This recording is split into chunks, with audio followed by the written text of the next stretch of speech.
अस्सलामुअलैकुम, कैसे हैं आप सब। उम्मीद है कि सब खैर खैरियत से होंगे। आज सहरी में बना रही हूँ मैं अंडा पराठा और अंडे बना रही हूँ मैं हाफ़ फ्राई। सहरी की बस सुबह की नमाज़ पढ़ी, थोड़ी देर रेस्ट किया, उसके बाद जी मैं अब दोपहर को कर रही हूँ स्टिचिंग का काम मुकम्मल। और जिस वजह से मैं डेली व्लॉग भी नहीं डाल पा रही और काम इतना शदीद है कि बस क्या बताऊँ आपको।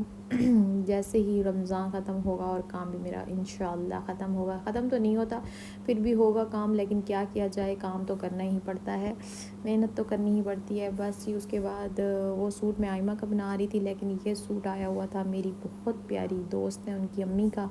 और ये दुपट्टे पे भी मैंने लेस लगाई है, ये उनका यानी कि शलवार के पौंचों पे भी मैंने लेस लगाई है। और देखें कितना नीट और ज़बरदस्त काम है। और आप मुझे कमेंट में ज़रूर बताइएगा कि आप लोगों को कैसा लगा। और ये शर्ट देखें माशाल्लाह इतनी प्यारी लग रही थी कि बहुत, और सूट भी बहुत प्यारा था।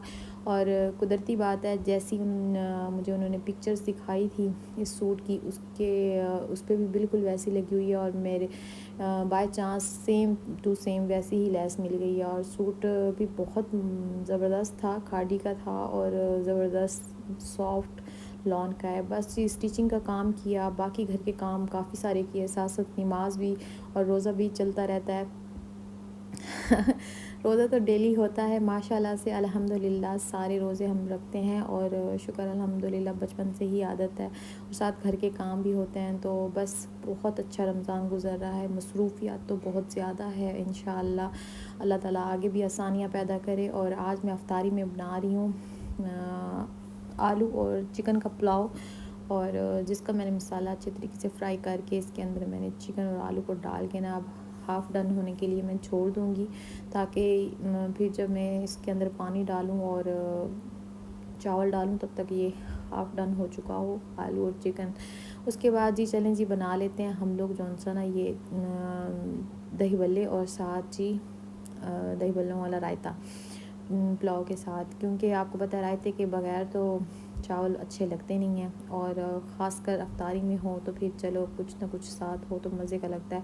आज मैं पकोड़े वगैरह बिल्कुल नहीं बना रही, क्योंकि मेरा कोई मूड नहीं था। मैंने कहा बस, क्योंकि दिन में सारा दिन काम होता है, तो अफ्तारी के टाइम आपको पता है थका हुआ भी इंसान होता है, और रोज़े के साथ इतनी चीज़ें नहीं बनाई जाती। और मैं बच्चों से, घर वालों से यही कहती हूँ कि हमेशा जितना बन जाए तो उसमें अल्लाह का शुक्र अदा करके खा लेना चाहिए। इसलिए मैं भी कम कम डिशेस बना लेती हूँ, लेकिन यह है कि जो सबको अच्छा लगे वही बना लेती हूँ। तो बस फिर आज भी मैंने सोचा बस सिर्फ मैं पुलाव और साथ जी दही बल्ले बनाऊँगी। और बस फिर डेली टैंग वगैरह तो बन ही जाता है, उसके बगैर तो हमारा रोज़ा अफ्तार होता नहीं है। खजूर वगैरह और अक्सर जो सा ना पकौड़े भी बना ही लेती हूँ डेली। लेकिन यह है कि आज मैंने सोचा कि बस सिंपल वो काम करूँ जो बआसानी मैं कर सकूँ, क्योंकि अगर अफ्तारी बनाने के लिए जब भी मैं खड़ी होती हूँ ना तो टाइम पूरा ही हो जाता है, कभी भी टाइम थोड़ा सा नहीं मिलता कि मैं जो सा नमाज वगैरह से पहले या फिर तस्बीह हम पढ़ लें या ऐसी कुछ इबादत हो सके। कोशिश मेरी भरपूर होती है कि इबादत भी हम साथ साथ करें, लेकिन यकीन करें कि बस फिर टाइम मुश्किल मिलता है। अल्लाह ताला आसानियाँ पैदा करे। और इतना मज़ा आ रहा है रमज़ान में, अफ्तारी, सहरी, घर के काम, एक अलग ही रूटीन है, एक अलग ही माहौल है और एक अलग ही मज़ा है। अल्हम्दुलिल्लाह अल्हम्दुलिल्लाह बहुत अच्छा टाइम गुज़रा है। अल्लाह ताला सबके लिए आसानियाँ पैदा करे। बस जी उसके बाद दही हम लोगों ने अच्छे तरीके से फेंटा, उसमें नमक और ज़ीरा मैंने डाला, और उसके बाद जी डाल रही हूँ मैं फुल्कियाँ जो मैंने काफ़ी देर पहले भिगो के रखी हुई थी। आज रानी बाजी से मंगवाई हैं मैंने फुल्कियाँ, और ये देखें उसमें बहुत छोटी छोटी सी फुल्कियाँ भी थी, कचरा टाइप। मैं उनसे यही कह रही थी जब लेके आई थी, मैंने कहा आपने ना बड़ी छोटी छोटी फुल्कियाँ लेके आई हैं, कुछ बड़ी हैं और ज़्यादातर नीचे छोटी थी। बस फिर मैंने कहा आ गई हैं, चलो आज ऐसे ही बना लेते हैं। वरना राशन का कुछ सामान ख़त्म हुआ था ना, क्योंकि अब आपको पता है लास्ट अशरा हमारा स्टार्ट हो गया है, तो बस फिर जो ज़रूरत होता है तो यहीं से मंगवा लेते हैं पास से ही। उसके बाद जी मैंने प्याज, टमाटर, हरी मिर्चें बारीक हरी मिर्चें कट करके वो डाली। अब डालेंगे हम इसके अंदर चाट मसाला, जो कि हमारे दही बल्लों की जान है। और चाट मसाला मैं बहुत ज़्यादा नहीं डाल रही, नॉर्मल डाल रही हूँ। असल में ज़बान मेरी अड़ रही है दिन ब दिन, ज़रा थकान होती है ना, रात को नींद पूरी नहीं होती, तो इस वजह से थोड़ा सा माइंड भी डिस्टर्ब रहता है।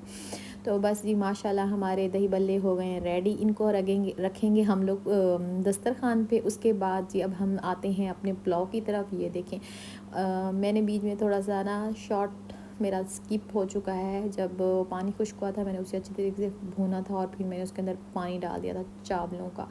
तो उसके बाद जी हम लोग डाल देंगे चावल। जब हमने देखा कि पानी बॉयल हो चुका है, नमक वगैरह टेस्ट किया और चावल डाल दिया, अब हम इसको ढक्कन देंगे और दम के लिए वेट करेंगे। बाकी दस्तरखान बच्चों ने लगा दिया है माशाल्लाह से। जब से बड़े हुए हैं ना तो मेरे लिए ये बहुत आसानी हो गई है कि शरबत आइमा बना लेती है, मोहम्मद खान दस्तरखान लगा लेते हैं, गिलास धो के रख लेते हैं। अगर मैं पकोड़े फ्राई कर रही होती हूँ तो प्लेटें, पकोड़े अगर फ्राई हो रहे हों तो साथ प्लेटें सेट करके रख देंगे। माशाल्लाह माशाल्लाह अब बच्चे बड़े हुए हैं ना तो मेरे लिए भी आसानी हो गई है।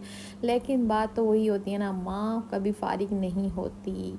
तो बस इसी वजह से आज दिन भर काम और साथ साथ बच्चों को डांट डपट भी जारी है।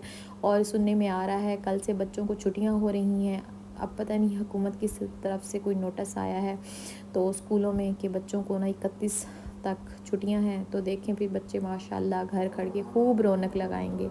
बस जी उसके बाद इसमें अब हम लोग दे देंगे ढक्कन और इसके ऊपर ढक्कन दे के उसके बाद मैंने सोचा कि बाहर के हालात का जायज़ा लेती हूँ, बच्चों ने क्या कुछ लगाया और क्या कुछ नहीं किया दस्तरखान पे। तो बस साथ साथ ये देखें मैंने अब थोड़ा सा चम्मच में लिया और मैंने कहा बच्चों को टेस्ट करा रही थी, क्योंकि आज ना बच्चों का रोज़ा भी नहीं था। आइमा खान का, मोहम्मद खान का, सुबहान का, तीनों का रोज़ा नहीं था। काफ़ी कमज़ोर हो गए हैं तो बस स्कूल ट्यूशन अकेडमी से आना जाना फिर कर सब आते हैं। ये एक जी मोहम्मद को पहले टेस्ट कराया, फिर दोबारा मैंने जॉनसन ना क्या नाम है प्लेट में रख के ले गए ना इम्मो को टेस्ट कराया कि देखें नमक सही है, क्योंकि रोज़े के साथ आपको पता है नमक तो बड़ी मुश्किल से ही वो होता है। वैसे ज़्यादातर मैं ना पकोड़ों में और हर चीज़ में ना अंदाजे से डालती हूँ, जैसे मैंने दही पल्लों में डाला। लेकिन ये ना चावलों का था ना, मैंने कहा अगर फीके हुए या तेज़ हो गया तो मसला ना हो जाए, इस वजह से बच्चों को टेस्ट कराना लाजमी था। बस जी दम दिया, उसके बाद दस्तरखान वगैरह देखा और बच्चों ने ये देखें जी शरबत और ये चीज़ें जी यूँ सेट की हुई थी। बस जी मैंने भी आके चीज़ों को किया, तरतीब दी, उसके बाद पुलाव डाल के हम लोग लेके आए और माशाल्लाह सब ने अल्लाह का शुक्र अदा करके पुलाव खाए और बहुत ही मज़े का बना था। और साथ जी पकोड़े आ गए थे हमारी प्यारी सी हमसाई सोबिया के घर से और बहुत मज़े के बने हुए थे और पालक के पकोड़े थे। बस जी अफ्तारी के बाद नमाज़ पढ़ी, नमाज के बाद थोड़ी देर रेस्ट किया, उसके बाद फिर आपकी बहन आ गई है अपने काम पे।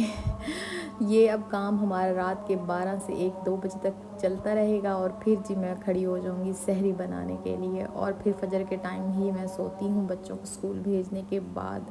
बस जी मेहनत कर रहे हैं, अल्लाह ताला इंशाल्लाह हमारे रिस्क में, हमारे कारोबार बरकत दें और दुआओं में याद रखिएगा।